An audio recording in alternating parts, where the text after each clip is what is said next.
2024 के लोकसभा को लेकर जबरदस्त बिगुल बज चुका है। अब देखिए, राहुल गांधी बात करते हैं जातीय जनगणना की, तो नरेंद्र मोदी सरकार भी कहती है देखिए हम काम तो कर रहे हैं। धरातल पर लोग क्या कह रहे हैं, पब्लिक किसको 2024 में देखना चाहती है प्रधानमंत्री के रूप में, और साथ ही साथ आपको ये भी बताएंगे कि बिहार में माहौल क्या है। देखिए यहाँ पर तमाम लोग खड़े हैं, इनसे बातचीत करते समझने की कोशिश करते। क्या नाम है आपका? मुकेश कुमार यादव। देखिए अभी तो देश में लोकसभा का समय नजदीक आ रहा है, लेकिन 5 राज्यों में जो विधानसभा चुनाव है, राहुल गांधी रैली पर रैली कर रहे हैं। मध्य प्रदेश में सबसे ज्यादा दिखते हैं और कहते हैं कि नरेंद्र मोदी जातीय जनगणना करवाने से डर रहे हैं। क्या स्टैंड है आप लोगों का? ऐसी कोई बात नहीं है। बिहार सरकार इसमें अपना झूठ मूठ का रणनीति बना रही है जातीय आधारित, लेकिन उससे कोई फर्क पड़ने वाला नहीं है। सब लोग नरेंद्र मोदी जी के पक्ष में है। और लोगों से बातचीत करते। क्या नाम है आपका? आनंद कुमार सिंह। हम केसरिया विधानसभा के संयोजक हुए भारतीय जनता पार्टी। जी जो जातीय जनगणना पर राहुल गांधी जो बार बार कर रहे हैं, नीतीश कुमार ने तो बिहार में जो जातीय जनगणना करवाई, क्या कहना चाहेंगे? सही है, ठीक है, क्या है? जातीय जनगणना के पक्ष में हम लोग भी हैं। जातीय जनगणना का हम लोग विरोध नहीं कर रहे हैं। बाकी जो विपक्षी दल हैं वो तो अपना वोट की राजनीति कर रहे हैं। 2024 का जो लोकसभा चुनाव है, माननीय प्रधानमंत्री नरेंद्र मोदी जी की लोकप्रियता से सारे विरोधी दल घबराए हुए हैं। इसलिए वो लोग झूठा आरोप लगा रहे हैं कि भारतीय जनता पार्टी जनगणना का विरोध कर रही है। ये भी कहते राहुल गांधी की ओबीसी की आरक्षण की बात कर रहे थे, जो महिलाओं को आरक्षण दिया गया उसमें ओबीसी को आरक्षण नहीं दिया गया। जातीय जनगणना होगी तो पता लगेगा कि कहाँ कितनी जातियां हैं। और इस बात पर क्या कहना चाहेंगे? देखिए, आरक्षण की जहाँ तक बात है तो आरक्षण का पक्षधर हमेशा भारतीय जनता पार्टी रही है। वो चाहे कर्पूरी ठाकुर जी रहे हों, सुशील मोदी जी रहे हों, ये सब लोगों ने ही आरक्षण को लागू किया। और आज बिहार सरकार, जो अभी वर्तमान बिहार सरकार है, वो अपना ढिढोरा पीट रही है कि आरक्षण हमने लागू किया। लेकिन आरक्षण की बात किया जाए तो आरक्षण का सही पक्षधर भारतीय जनता पार्टी के लोग हैं। जो नई रिपोर्ट जाति जनगणना की आई, क्या है रिपोर्ट? ठीक ठाक है? आपका आए थे घर पे पूछने के लिए कौन सी जाति से है? हाँ, मेरे घर पे तो आए थे। रिपोर्ट ठीक ठाक है, लेकिन जातीय जनगणना होने से कोई फर्क नहीं पड़ता। ये विपक्ष वाला जो है वो सोच रहा है कि जात में बांट करके हम लोगों को, अब नरेंद्र मोदी की तरफ पूरे हिंदू वोट एक तरफ जा रहा है। और उसको सोच रहा है कि इनको अब अति पिछड़ा जनरल कोई कास्ट में बांट के, जाति में बांट करके तोड़ करके हम सत्ता में आ जाएंगे। वो होने वाला नहीं है। यानी यादव को अलग बांट ले, कुर्मी कुशवाहा को अलग कर बांट करके सोच रहा है कि हम सब विपक्ष वाला पक्ष में आ जाएंगे।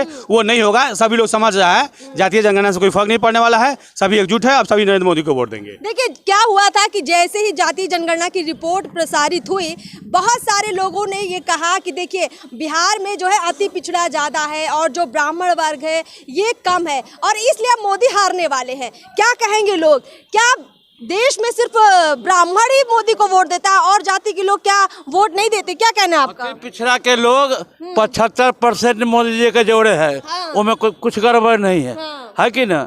जब बिहार सरकार जो कर रहा है खेल कराम, एक दारू एक बालू, दोनों चाचा भतीजा मिलकर एगो बालू एगो दारू में सिस्टम कर रहा है।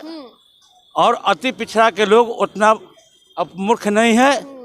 मोदी के जरूर नेतृत्व करने वाला लोग है। तेजस्वी और लालू जो कह रहे हैं भारत विश्व गुरु के नेतृत्व पर पहुंच गया। मोदी सबको साथ लेके चल रहे हैं। थोड़ा सा ब्रेन हेमरेज हुआ है, इसलिए हम लोग अति पिछड़ा के लोग हैं, चंद्रवंशी समाज से आते हैं। अच्छा हैं? आपका तो पूरा समर्थन है मोदी को? हाँ, पुरका सा। मतलब ये सब हवाई बातें हैं। वो तो हवा पर चलते रहेगा। उससे गड़बड़ नहीं। चलिए, बहुत बहुत शुक्रिया। तो देखिए यहाँ पे और भी कुछ लोग हैं, उनसे भी चाहेंगे हम लोग थोड़ा सा बातचीत करें, समझने को। क्या नाम है आपका? सत्येंद्र प्रसाद सिंह। सत्येंद्र जी, क्या कहेंगे? मान लीजिए कि जातीय गणना हो जाती है और सब जातियों का डेटा भी देश में आ जाता है, तो क्या बीजेपी को लोग वोट नहीं देंगे? मतलब बीजेपी वालों को वोट क्या सिर्फ ब्राह्मणवाद के नाम पर मिलता है? क्या अन्य जातियां नहीं देती वोट? बीजेपी को जो वोट मिलता है वो राष्ट्रीयत्व के नाम पर मिलता है, विकास के नाम पर मिलता है, समन्वय के नाम पर मिलता है। और आज भी मोदी जी की जो लोकप्रियता है 14 से 19 और 19 से 24 में व्यापक होती जा रही है। और प्रचंड बहुमत से हम लोगों की बीजेपी की सरकार पुनः 24 में बनेगी। और बिहार सरकार जो ये चुनाव के समय जो अभी भी मामला सुप्रीम कोर्ट में लंबित है, इस पर सुनवाई होने वाली है, रिपोर्ट प्रकाशित कर दी। जातियों के खेल में बांटकर बिहार के विकास को नीतीश जी भी अवरुद्ध नहीं कर सकते हैं। और बिहार में भी आने वाले चुनाव में भारतीय जनता पार्टी विधानसभा में भी अपने बलबूते प्रचंड सरकार बनाएगी और 24 में भी केंद्र की सरकार बनाएगी। ये चाचा भतीजा का कोई खेल चलने वाला नहीं है। क्या कहेंगे आप, क्या कहेंगे? लालू यादव और नीतीश कुमार, ये पूरा इंडिया अलायंस तैयार है मोदी को हराने के लिए। ऐसा लगता है कि भाई अब तो बदल जाएगी सरकार। वह बात नहीं है, हाँ। ये बदलने वाली नहीं है। मोदी जिंदाबाद, जिंदाबाद। चलिए, बहुत बहुत शुक्रिया। तो देखिए, तमाम लोगों से हमने बातचीत की और जो जातिगत मुद्दे जो खड़े करने की कोशिश की जा रही है बिहार के अंदर, देश के अंदर, वो मुद्दे सिर्फ चुनावी मुद्दे हैं, मतलब धरातल पर इनका असर नहीं दिखेगा।